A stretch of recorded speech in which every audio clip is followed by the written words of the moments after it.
আছো? আশা করি সবাই ভালো আছো। Welcome to Bengali guide. আজকে সবাইকে শুভ রথযাত্রার শুভেচ্ছা। আজকে 27 তারিখ। আমরা যাব রথ দেখতে। প্রত্যেকবারেই আমার বাড়ির পাশ দিয়ে রোড আছে, ওই রোড দিয়ে রথ নিয়ে যাওয়া হয়। আর মনে হচ্ছে এইবারে আমাদের এই দিকে আসবে না, কেশিয়ারি মোড়ে রথটা আসবে। আর ওই কেশিয়ারি মোড় থেকে একদম বাইপাসে আবার ফেরত যাবে।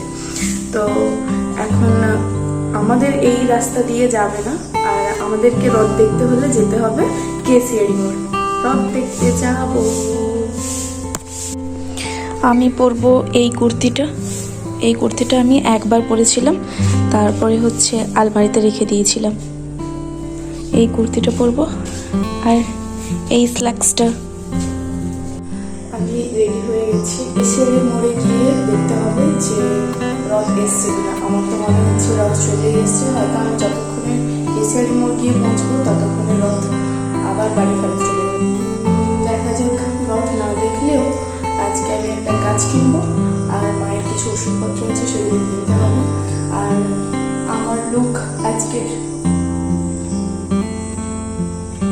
পুরোটা দেখা যাচ্ছে কিনা আমি জানি না, কারণ আমি উল্টো দিক করে ভিডিও করি, তো এই জন্য বুঝতেও পারবো না। আর এই কুর্তিটা আমাকে আমার মা হরিদ্বার থেকে এনে দিয়েছিল। তারপরে আমি একবার মাত্র করেছিলাম, দিয়ে আলমারির মধ্যে রেখে দিয়েছিলাম।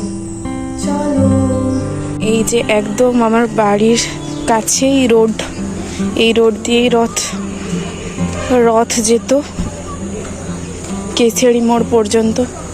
কিন্তু এবছর তো আর হলো না। সবাই কিন্তু ঘুগনি দোকান সব কিছু রেডি করে নিয়েছিল, এইবারে ঠিক মতো বিক্রি হবে না। রাস্তায় উঠে পড়ার পর আমার মনে পড়লো একটা খুব খারাপ ব্যাপার হয়ে গেছে। আমি রেগুলার যে জুতোগুলো পরি সেই জুতোগুলো পরে চলে এসেছি, আমার একটুও খেয়াল নেই। হোক, চেঞ্জ করার জন্য আর ফিরে যাব না, এটাই পরে যাব। ওই যে একটা রথ দেখা যাচ্ছে, আমার ভাগ্য ভালো, এবারে রথটা দেখতে পাবো, টানতেও পাবো। ওটা ইস্কনের রথ কিনা জানি না, তবে ইস্কন থেকে একটা রথ বেরোয় আর ওই দিকের পাড়া থেকে একটা রথ বেরোয়। এই জুতোটা পরার একটা সুবিধা হলো কি, এই জুতোটা বিশাল কমফোর্টেবল। এই জুতো পরে নাচানাচি করলেও কোনো অসুবিধা হবে না, কিন্তু হয়তো দেখতে বিচ্ছিরি লাগছে এই ড্রেসের সঙ্গে এই জুতোটা, তবে কমফোর্টেবলও একটা ব্যাপার আছে। ওটা কিন্তু ইস্কনের রথ নয়, ইস্কনের রথ অনেক উঁচু হয়।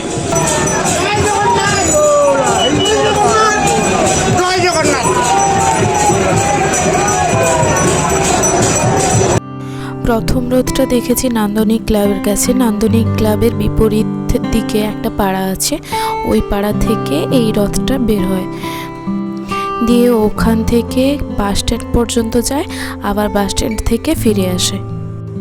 এমনিতেই রাস্তাটা পুরো জাম, আর এই রথের দিন বেলদার ভেতর দিয়ে বাস যাতায়াত করা বন্ধ করে দেয়, আর বাস যাতায়াত হয় বাইপাসের ওপর দিয়ে।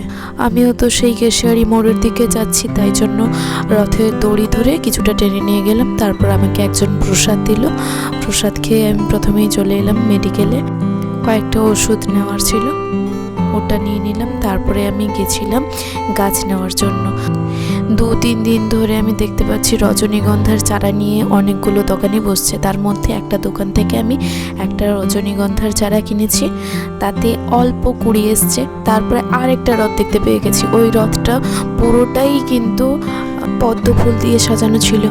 তারপরে আরও একটা রথ দেখতে পেয়ে গেলাম, মোট 3টা রথ দেখা হয়ে গেছিল এখানে আমার। আর ছোট ছোট রথ তো অনেকগুলোই ছিল, সেগুলোও দেখেছি। কেশিয়ারি মোড়ে এলে অনেক রথ দেখতে পাওয়া যায়। এখন বাজে 5:58, আমি বাড়ি ফিরছি। আকাশ মেঘে ঢেকে গেছে, বৃষ্টিও পড়ছে হালকা হালকা, পুষ্প বৃষ্টির মতো। এই বছরের মতো রথ দেখা শেষ। আমি রথ দেখতে গিয়ে প্রসাদ নিয়েছি, একটা গাছ নিয়েছি, আর মায়ের কিছু ওষুধপত্র ছিল সেগুলো নিয়েছি। রথ দেখে বাড়ি চলে এলাম। স্পেশাল কিছু খাওয়া, যেরকম জিলিপি, পাঁপড় ভাজা, এগুলো তো খেতে হবে। আর এখন আমি ভাজবো পাঁপড়, তারপর কাঁঠাল ছাড়াবো। আজকে আমাদের বাড়িতে শেষ কাঁঠাল, যেটা গাছের শেষ কাঁঠাল, সেটা পেকে গেছে। এখন আমি পাঁপড় ভাজা শুরু করে দিয়েছি। পাঁপড় ভাজাটা শেষ হলে তারপর কাঁঠাল ছাড়ানোর পালা। কাঁঠাল ছাড়ানো একা সম্ভব নয়। আমাদের এই পাশ দিয়ে এবার রথ যাবে।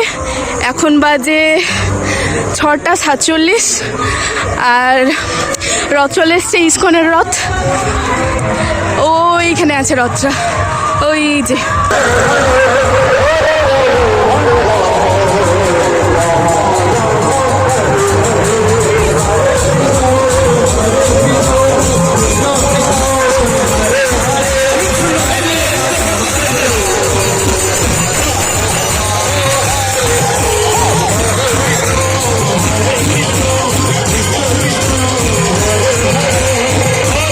এবারে প্রায় অনেক সন্ধ্যা করে রথ এসছে, যার কারণে কোনো মেয়েই ছিল না। মানে মেয়ে ছিল কিন্তু মেয়েরা নাচছিল না, সব ছেলেরাই নাচানাচি করছিল। আর দিনের বেলা হলে কি হয়, মেয়েরা একটু সাজুগুজু করে আসে, তারাই নাচানাচি করে সাধারণত। আমি তো ভাবছিলাম এবারে রথ আসবেই না, কারণ সাধারণত রথটা আসে 4:30 5টার দিকে। এবারে অনেক দেরি করে এসছে। আর এইখানে হচ্ছে জল বিতরণ করা হচ্ছিল। আমি এটা ভাবছিলাম যে প্রসাদের মতো কিছু হবে হয়তো, না হলে গঙ্গা জল হয়তো। পরে বুঝলাম যে ড্রিঙ্কিং ওয়াটার। তারপর চটপট করে রেডি হয়ে গেছিলাম, আবার একটু ঘুরতে বেরোবো এই জন্য। তারপর আমরা বাস স্ট্যান্ড পর্যন্ত হেঁটে হেঁটে আবার গেছি। আমরা বলতে আমি দ্বিতীয়বার গেলাম। প্রথমে আমি একা গেছিলাম, একা এসছি। তারপরের বারে আমি, জামাইবাবু, মুন, কুটুস, দিদি সবাই মিলে গেছিলাম বাস স্ট্যান্ড পর্যন্ত।